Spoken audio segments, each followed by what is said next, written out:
കൊല്ലം ജില്ലയിലെ ക്ഷേത്രങ്ങളിലും പുലർച്ചെ മുതൽ പിതൃതർപ്പണ ചടങ്ങുകൾ പുരോഗമിക്കുകയാണ്. വലിയ തിരക്കാണ് ക്ഷേത്രങ്ങളിൽ അനുഭവപ്പെടുന്നത്. കൊല്ലം തിരുമുല്ലാവാലം ക്ഷേത്രത്തിലും ചടങ്ങുകൾ പുരോഗമിക്കുന്നു. എം മനോജ് ഒപ്പം ചേരുന്നു. മനോജ്, അവിടെ എങ്ങനെ?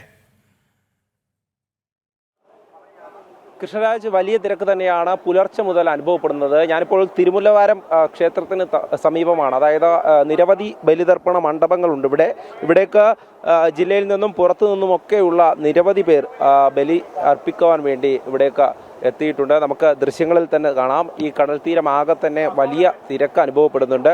പുലർച്ചെ മുതൽ ഈ തിരക്ക് അനുഭവപ്പെടുന്നുണ്ട്. അതോടൊപ്പം തന്നെ ഈ റോഡിലൊക്കെ കൃത്യമായ ഗതാഗത നിയന്ത്രണവും ഏർപ്പെടുത്തിയിട്ടുണ്ട്. ഈ കർക്കിടക മാസത്തിലെ അമാവാസി ദിനത്തിൽ ഇത്രയധികം ആളുകൾ, അതായത് തങ്ങളുടെ പിതൃക്കളെ സ്മരിച്ചുകൊണ്ട് അവർക്ക് ബലിതർപ്പണത്തിന് വേണ്ടിയിട്ട് എത്തിയിരിക്കുന്നതാണ്. കൊല്ലം ജില്ലയിലെ തന്നെ കേരളത്തിലെ തന്നെ പ്രധാനപ്പെട്ട ഈ ബലിതർപ്പണ കേന്ദ്രങ്ങളിൽ ഒന്നുകൂടിയാണ് തിരുമുല്ലവാരം. ഇവിടെയുള്ള ദൃശ്യങ്ങളിലൂടെ നമുക്ക് കാണാൻ സാധിക്കും. ഓരോരുത്തരും അങ്ങനെ ഈ ബലിതർപ്പണ കർമ്മങ്ങളിൽ കഴിഞ്ഞ് ഇപ്പോൾ ഈ തീരത്തേക്കെത്തി ഈ ബലി അർപ്പിച്ച ശേഷമുള്ള ഇത് സമർപ്പിക്കുകയാണ്.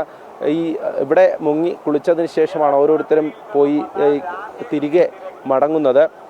നമുക്കിപ്പോൾ ഈ ദൃശ്യങ്ങളിൽ കാണുന്നത് പോലെ തന്നെ നിരവധിയായിട്ടുള്ള, അതായത് ഈ കർമ്മങ്ങൾ കഴിഞ്ഞ് ഇങ്ങോട്ടേക്ക് എത്തുന്ന ആളുകളാണ്. അവരൊക്കെ തന്നെ അവിടെ ഇട്ടിരുന്ന നാക്കിലയുമായി അവർ തലയിൽ വച്ചുകൊണ്ട്, അതായത് കർമ്മങ്ങൾ പൂർത്തീകരിച്ച് തലയിൽ വെച്ചുകൊണ്ട് അത് സമർപ്പിക്കുകയാണ്.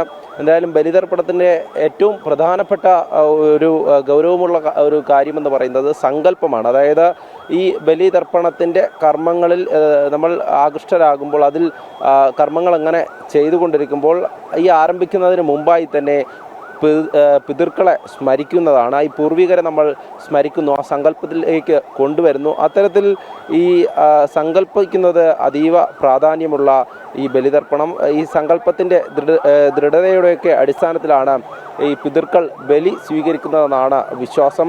അതുകൊണ്ട് തന്നെ ഈ ചൊല്ലുന്ന മന്ത്രങ്ങളൊക്കെ തന്നെ അതിൻ്റെ അർത്ഥം മനസ്സിലാക്കി ആണ് ഓരോരുത്തരും അങ്ങനെ ബലി അർപ്പിക്കുന്നത്. ഓരോ തവണയും ഇവിടെ ഈ വലിയൊരു തിരക്ക് അനുഭവപ്പെടും. ഇവിടെ അത്രയധികം പേരാണ് ഈ ഒരു ദിവസം എത്തിച്ചേരുന്നത്. അതിലൊക്കെ തന്നെ ഈ ദിവസം എന്നും തിരുമുല്ലവാരത്തെ സംബന്ധിച്ചിടത്തോളം ഈ കർക്കിടക ബാവ് ബലി എന്ന് പറയുന്നത് തന്നെ വലിയ ഒരു തിരക്ക് അനുഭവപ്പെടുന്ന ദിവസം തന്നെയാണ്. കൊല്ലം ജില്ലയിലാകമാനം തന്നെ ഈ ഇങ്ങോട്ടുള്ള ഗതാഗത നിയന്ത്രണം ഉൾപ്പെടെ നമുക്ക് മനസ്സിലാകും. ഇങ്ങോട്ടേക്ക് എത്തിപ്പെടാൻ തന്നെ ഒരു അത്തരത്തിലൊരു നടന്നൊക്കെ മാത്രമേ ഈ ക്ഷേത്രത്തിന് അരികിലേക്കൊക്കെ എത്താൻ സാധിക്കുള്ളൂ, ഏറെ ദൂരം.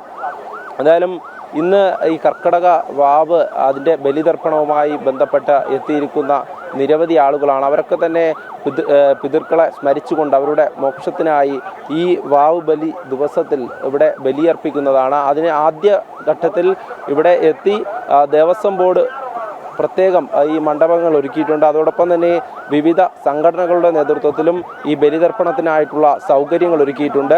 അവരെത്തി ഇവിടെ റെസിപ്റ്റ് എടുത്ത ശേഷം ഓരോരുത്തരും അങ്ങനെ വരിയായി ഇരുന്നു കൊണ്ട് മന്ത്രോച്ചാരണങ്ങളോടുകൂടി കർമ്മങ്ങൾ ചെയ്യുന്നു. അതിനുശേഷം ഈ ബലി അർപ്പിക്കുന്നു. ഈ കടലിലേക്ക് ഈ നാക്കിലയിലുള്ള എള്ളും ദർഭയും അതൊക്കെ ആ ഉരുളയുമൊക്കെ കൊണ്ടുവന്ന് ഇവിടെ ഒഴുക്കുകയാണ്. അതിനൊക്കെ തന്നെ പ്രധാനമായും ഈ നാക്കില മുന്നിലിട്ട് നിലവിളക്ക് കത്തിച്ച് അതിൽ എള്ളും വെള്ളവും അതോടൊപ്പം തന്നെ പൂവും അരിയും ഒക്കെയായി അങ്ങനെ ആ ബലിതർപ്പണത്തിൻ്റെ ക്രമീകരണങ്ങളൊക്കെ നേരത്തെ ഇവിടെ സജ്ജീകരിച്ചിരുന്നു. കഴിഞ്ഞ ദിവസം തന്നെ അതിൻ്റെ എല്ലാവിധ ഒരുക്കങ്ങളും തയ്യാറായിരുന്നു. ഇന്ന് പുലർച്ചെ മുതലാണ് ആരംഭിച്ചത്. പുലർച്ചെ, അതായത് ആദ്യം ആളുകൾ ഇങ്ങോട്ടേക്ക് എത്തി ബലിയർപ്പിച്ച് മടങ്ങുവാനാണ് കൂടുതലായും ശ്രമിക്കുന്നത്. അതായത് കൂടുതൽ സമയമായി കഴിഞ്ഞാൽ വലിയ തിരക്ക്, ഇതിലും വലിയ തിരക്കാണ് ഈ ഭാഗത്ത് അനുഭവപ്പെടുന്നത്. അതുകൊണ്ട് തന്നെ ഓരോരുത്തരും വ്രതം നോറ്റ് പുലർച്ചെ തന്നെ ഇങ്ങോട്ടേക്ക് എത്തി ഈ ബലിയർപ്പിച്ച് മടങ്ങുകയാണ്. നമുക്ക് കാണാം വരിയായി നിൽക്കുന്ന ഈ വരി എന്ന് പറയുന്നത് ബലിതർപ്പണ മണ്ഡപത്തിലേക്കുള്ള വരിയാണ്. ഇവിടെ നിന്നും മുങ്ങി, അതായത് ആദ്യം മുങ്ങി നനഞ്ഞ ശേഷം നേരെ മണ്ഡപത്തിലേക്ക് പോയി അവിടെയാണ് മറ്റ് കർമ്മങ്ങളെല്ലാം ചെയ്യുന്നത്. അതോടൊപ്പം തന്നെ ബന്ധുക്കളും അതായത് ബലിയർപ്പിക്കുന്നവരുടെ ബന്ധുക്കളടക്കം ഇങ്ങോട്ടേക്ക് എത്തുന്നുണ്ട്. എന്തായാലും മറ്റ് മെഡിക്കൽ സൗകര്യങ്ങളും ഇവിടെ ലഭ്യമാക്കിയിട്ടുണ്ട്. വിവിധ സംഘടനകളുടെ നേതൃത്വത്തിലടക്കം ഇവിടെ സേവന പ്രവർത്തനങ്ങളും സേവാഭാരതി അടക്കമുള്ള സംഘടനകളുടെ സേവന പ്രവർത്തനങ്ങളും ഇവിടെയുണ്ട്. എന്തായാലും ഈ ഒരു ദിവസം അത് കർക്കിടക വാവ് ബലിയെ സംബന്ധിച്ചിടത്തോളം കേരളത്തിലാകമാനമുള്ള ഈ ക്ഷേത്രങ്ങളിൽ, അത് തിരുവനന്തപുരത്ത് പരശുരാമ ക്ഷേത്രത്തിലായാലും തിരുമുല്ലവാരത്ത് ഈ മഹാവിഷ്ണു ക്ഷേത്രത്തിലായാലും ഒക്കെ ഇത്തരത്തിൽ ബലിയർപ്പിക്കുവാൻ പതിനായിരക്കണക്കിന് ആളുകൾ എത്തിച്ചേരും. അതുപോലെ തന്നെ ചെറിയ ചെറിയ ക്ഷേത്രങ്ങളിലും അതോടൊപ്പം അവിടെയുള്ള തീരങ്ങളിലുമൊക്കെ ഇത്തരത്തിൽ ബലിയർപ്പിക്കുവാനുള്ള കേന്ദ്രങ്ങൾ തയ്യാറാക്കിയിട്ടുണ്ട്. അത്തരത്തിൽ ബലിമണ്ഡപത്തിലിരുന്നു കൊണ്ട് തങ്ങളുടെ പിതൃക്കളെ സ്മരിച്ചുകൊണ്ട് അവർക്ക് മോക്ഷം ലഭിക്കുവാൻ, മോക്ഷപ്രാപ്തിക്ക് വേണ്ടിയിട്ട് ഓരോ കർക്കിടക വാവ് ബലിക്കും എത്തുന്ന നിരവധി ആളുകളുണ്ട്. അതൊക്കെ തന്നെയാണ് ആ വിശ്വാസം.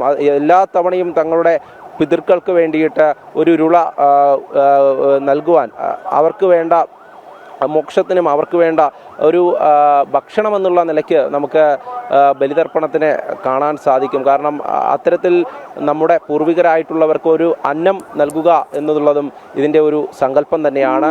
എന്തായാലും ഈ തീരത്തൊഴുക്കുന്ന നാക്കിലയിലും അതൊക്കെ തന്നെ നമുക്ക് കാണാൻ സാധിക്കും. അത്തരത്തിൽ മണ്ഡപത്തിൽ നിന്നും തലയിൽ ചുമന്നു കൊണ്ടുവരുന്ന കൊല്ലം ജില്ലയിലെ വിവിധ ക്ഷേത്രങ്ങളിലും പുലർച്ചെ മുതൽ ബലിതർപ്പണ ചടങ്ങുകൾ പുരോഗമിക്കുകയാണ്. വലിയ തിരക്കാണ് എല്ലാ ക്ഷേത്രങ്ങളിലും അനുഭവപ്പെടുന്നത്. പ്രതികൂല കാലാവസ്ഥയിലും നിരവധി പേർ ബലിതർപ്പണത്തിനായി എത്തുന്നു. കൊല്ലം തിരുമുല്ലാവാരം ക്ഷേത്രത്തിൽ നിന്ന് മനോജാണ് വിവരങ്ങൾ നൽകിയത്.